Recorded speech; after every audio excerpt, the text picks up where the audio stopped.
Bismillahirrahmanirrahim. Assalamualaikum warahmatullahi wabarakatuh. Salam sejahtera bagi kita semuanya. Salam, Om Swastiastu, Namo Buddhaya, salam kebajikan. Yang kami hormati dan banggakan, Presiden Republik Indonesia Bapak Prabowo Subianto.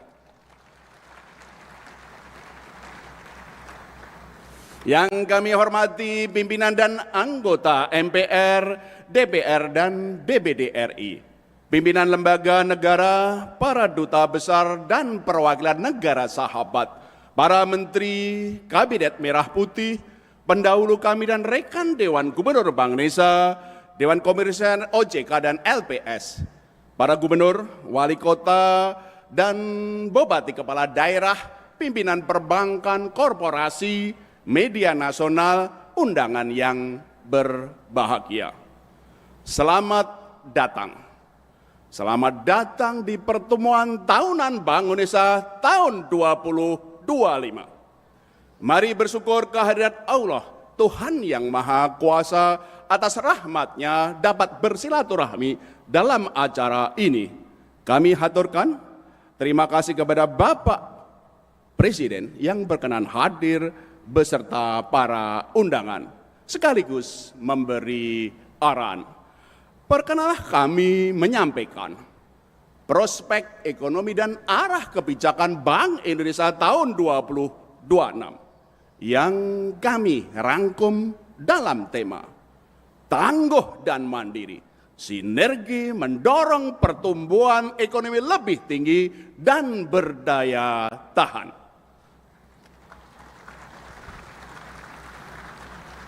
Bapak Presiden dan hadirin yang kami hormati, ketidakpastian dunia masih tinggi.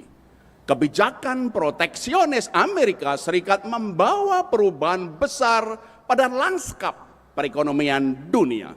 Ketegangan politik berlanjut dan kita belum tahu kapan akan berakhir. Penting untuk eling lan waspodo. Seperti nasihat Ronggo Warsito. Prospek ekonomi global masih meredup pada tahun 2026 dan 2027 dengan 5 karakteristik. Pertama, kebijakan tarif Amerika Serikat berlanjut mengakibatkan turunnya perdagangan dunia, meredupnya multilateralisme, bangkitnya bilateral dan regionalisme. Kedua, pertumbuhan ekonomi dunia melambat, terutama Amerika Serikat dan Tiongkok. Sementara Uni Eropa, India, Indonesia cukup baik. Penurunan inflasi lebih lambat mempersulit kebijakan moneter bank sentral. Ketiga, tingginya utang pemerintah dan suku bunga di negara maju karena defisit fiskal yang terlalu besar berdampak pada tingginya bunga dan beban fiskal di negara-negara berkembang.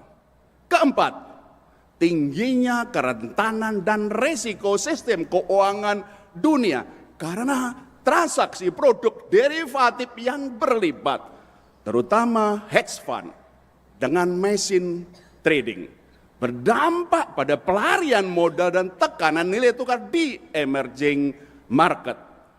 Kelima, maraknya uang kripto dan stablecoin pihak swasta. Belum ada pengaturan dan pengawasan yang jelas. Disinilah perlunya central bank digital currency. Kelima, gejolak global tersebut berdampak negatif ke berbagai negara. Indonesia tidak terkecuali. Perlu respon kebijakan yang tepat, menjaga stabilitas, mendorong pertumbuhan lebih tinggi dan berdaya tahan, tangguh dan mandiri. Bapak Presiden dan hadirin yang kami hormati, alhamdulillah kita bersyukur ekonomi nasional berdaya tahan dari rentetan gejolak global. Stabilitas terjaga, pertumbuhan relatif tinggi. Kuncinya hanya satu, sinergi. Dengan sinergi itu insya Allah kinerja ekonomi Indonesia tahun 2026 dan 2027 akan lebih baik. Pertumbuhan lebih tinggi, konsumsi dan investasi meningkat, ekspor cukup baik di tengah perlambatan ekonomi dunia. Inflasi terkendali dalam sasaran, konsistensi kebijakan moneter, fiskal, dan sinergi ketahanan pangan nasional. Nilai tukar akan dijaga stabil dengan komitmen tinggi Bank Indonesia, juga fundamental yang baik. Stabilitas eksternal terjaga, neraca pembayaran sehat, cadangan devisa cukup, pertumbuhan kredit meningkat, stabilitas sistem keuangan terjaga, ekonomi keuangan digital pesat, e-commerce, digital banking, uang elektronik tumbuh tinggi. Bapak Presiden dan hadirin yang kami hormati, ke depan, mari kita semakin perkuat sinergi, transformasi struktur ekonomi nasional untuk mendorong pertumbuhan lebih tinggi dan berdaya tahan, berbasis pada sumber daya alam dan ekonomi kerakyatan. Bersatu, kita tangguh dan mandiri. Sinergi dalam 5 area penting. Pertama, memperkuat stabilitas dan mendorong permintaan. Kedua, hilirisasi, industrialisasi, dan ekonomi kerakyatan. Ketiga, meningkatkan pembiayaan dan pasar keuangan. Keempat, akselerasi ekonomi keuangan digital nasional. Dan kelima, kerjasama investasi dan perdagangan internasional. Stabilitas sangat penting bagi negara manapun untuk tumbuh tinggi dan berdaya tahan. Stabilitas yang dinamis, harga-harga terkendali, rupiah stabil, ekonomi bergerak cepat, dan rakyat mendapat manfaat. Itulah Sumitronomics.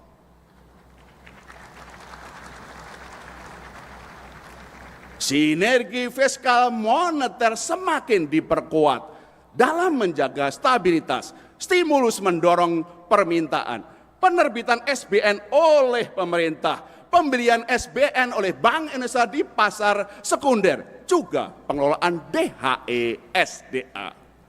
Sinergi KSSK menjaga stabilitas sistem keuangan sekaligus implementasi Undang-Undang P2SK, mendorong pembiayaan, konsolidasi perbankan, pendalaman pasar keuangan, literasi keuangan, dan juga pelindungan konsumen. Bapak Presiden dan hadirin yang kami hormati, pertumbuhan tinggi mengharuskan transformasi sektor real, kebijakan industrial dan struktural ditempuh, meningkatkan modal, tenaga kerja, dan produktivitas. Kebijakan industrial untuk hilirisasi SDA unggulan dan penguatan industri manufaktur prioritas, hilirisasi nikel, tembaga, bauksit, timah, tanah jarang, dan lainnya. Industri teknologi, mobil, baterai listrik, petrokimia, semikonduktor, industri padat karya, garmen, sepatu olahraga, dan produk lainnya. Kebijakan industrial perlu disertai kebijakan struktural untuk perbaikan iklim investasi, kecepatan birokrasi, konektivitas infrastruktur, investasi, dan perdagangan melalui kawasan ekonomi khusus sebagai pusat-pusat pertumbuhan. Bapak Presiden dan hadirin yang kami hormati, program hilirisasi dan industrialisasi memerlukan pembiayaan besar. Sebagian besar dari dana antara dan swasta, perbankan, pasar modal, PMA, PMDN, sebagian dari APBN dengan batasan defisit fiskal dan fokus untuk program sosial dan ekonomi kerakyatan. Perlu model bisnis yang secara komersial menguntungkan dari sisi hukum dan kebijakan, kelayakan proyek, sumber pembiayaan, teknologi, dan SDM. Bank Indonesia akan terus mendukung pembiayaan program hilirisasi dan industrialisasi, koordinasi erat dengan KSSK melalui pembelian obligasi berkualitas tinggi dari pasar sekunder, fasilitas lindung nilai, hingga sekuritisasi di pasar uang. Sinergi untuk akselerasi ekonomi digital nasional, infrastruktur, transformasi, inovasi, pemerintahan digital, keamanan cyber, pelindungan konsumen. Bank Indonesia akan terus mengakselerasi digitalisasi sistem pembayaran, dari kris hingga digitalisasi bansos dan transaksi keuangan daerah. Efektivitas kerjasama investasi dan perdagangan penting, mendukung program hilirisasi dan kebutuhan pembiayaannya, fokus pada bilateral dan regional. Bank Indonesia mendukung kerjasama internasional, memperluas local currency transaction hingga sistem pembayaran digital antar negara. Bapak Presiden dan hadirin yang kami hormati, dengan sinergi kelima kebijakan transformasi ekonomi nasional tersebut, insya Allah Indonesia akan tumbuh lebih tinggi dan berdaya tahan. Stabilitas terjaga. Hilirisasi dan industrialisasi dalam asta cita akan mendorong pertumbuhan penciptaan lapangan kerja. Demikian pula program sosial dan ekonomi kerakyatan seperti MBG, KDMP, perumahan rakyat, dan lainnya. Untuk itu, kami mohon arahan Bapak Presiden. Bapak Presiden dan hadirin yang kami hormati, kami di Bank Indonesia terus bersinergi erat dengan pemerintah, KSSK, dan berbagai pihak, mendukung transformasi ekonomi nasional asta cita, menjaga stabilitas dari gejolak global, mendorong pertumbuhan lebih tinggi dan berdaya tahan. Pada tahun 2026 dengan masih tingginya ketidakpastian global, kebijakan moneter tetap pada keseimbangan antara stabilitas dan pertumbuhan, pro-stability and growth. Sementara 4 kebijakan Bank Indonesia lain, yaitu makrobudensial, digitalisasi sistem pembayaran, pendalaman pasar uang, serta pengembangan UMKM dan ekonomi keuangan syariah, semuanya kami arahkan untuk pertumbuhan pro-growth. Di kebijakan moneter, pertama, dengan terkendalinya inflasi, kami akan mencermati ruang penurunan suku bunga BI rate lebih lanjut untuk mendorong pertumbuhan. Kedua, stabilisasi nilai tukar rupiah dari gejolak global, intervensi NDF di pasar luar negeri, dan intervensi spot di NDF dan pembelian SBN di pasar sekunder dalam negeri. Ketiga, ekspansi likuiditas moneter pro market untuk efektivitas penurunan suku bunga dan pendalaman pasar uang. Keempat, kecukupan cadangan devisa dijaga, instrumen penempatan falas DHE SDA diperluas. Kebijakan makrobudensial longgar diperkuat tahun 2026 untuk mendorong kredit perbankan lebih tinggi lagi. Pertama, insentif likuiditas makrobudensial untuk mendorong kredit ke sektor-sektor pemerintah. Jumlah insentif kami naikkan menjadi 423 triliun rupiah mulai Desember ini. Kedua, percepatan penurunan suku bunga perbankan. Insentif likuiditas bagi bank-bank yang lebih cepat menurunkan suku bunga. Koordinasi KSSK untuk mengatasi special rate di perbankan. Ketiga, koordinasi KSSK mendorong permintaan kredit. Penguatan surveillance sistemik untuk menjaga stabilitas sistem keuangan.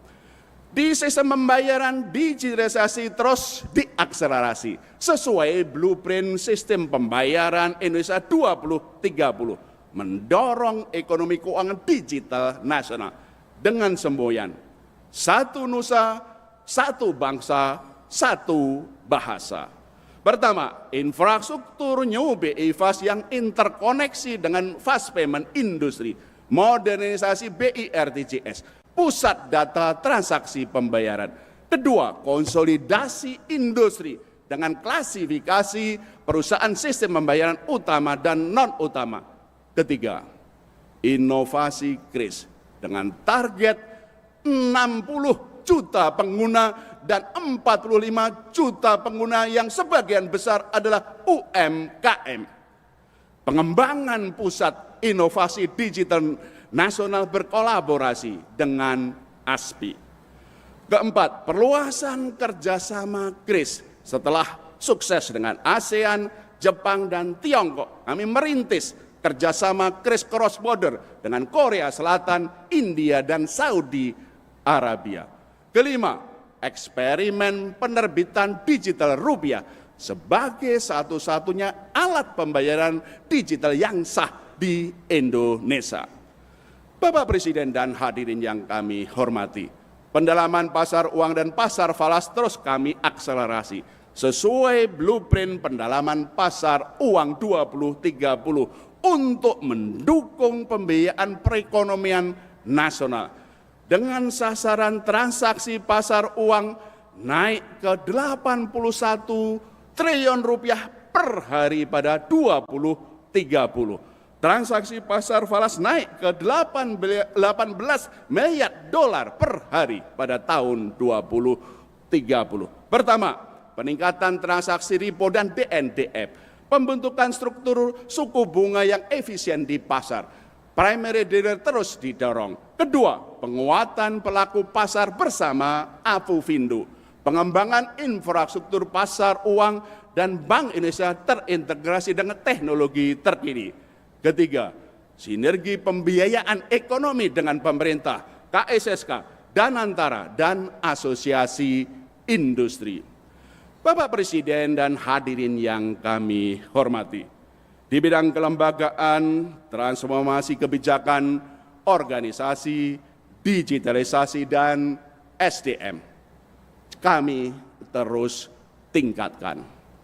Digitalisasi melalui Integrated Digital Center Bank, IDCB, didukung pusat data dan kapabilitas artificial intelligence. Dan tentu saja akuntabilitas dengan laporan kinerja kelembagaan kepada Presiden dan DPR, juga transparansi publik.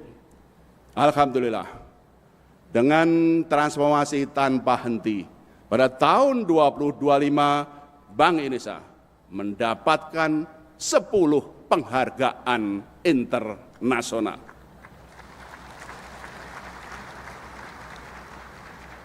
Bapak Presiden dan hadirin yang kami hormati, saat ini saudara-saudara kita di Sibolga, Lok Sumawe, dan sejumlah daerah lain sedang mendapat musibah bencana alam. Melalui podium, melalui mimbar yang terhormat ini, kami dari Bank Indonesia mengajak kita semua untuk memanjatkan doa dan menyisihkan sebagian rezeki kita untuk membantu saudara-saudara kita sebagai bentuk dari solidaritas nasional. Sebagai penutup, mari kita perkuat sinergi. Komitmen Bank Indonesia terus bersinergi dengan pemerintah dan berbagai pihak.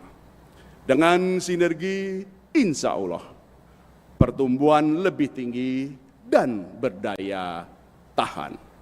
Semoga Allah Subhanahu wa Ta'ala memberkahi negara, bangsa, dan kita semua. Akhirnya, kami mohon dengan hormat perkenan Bapak Presiden untuk memberikan arahan tangguh dan mandiri menuju Indonesia emas. Sekian, terima kasih. Wassalamualaikum warahmatullahi wabarakatuh.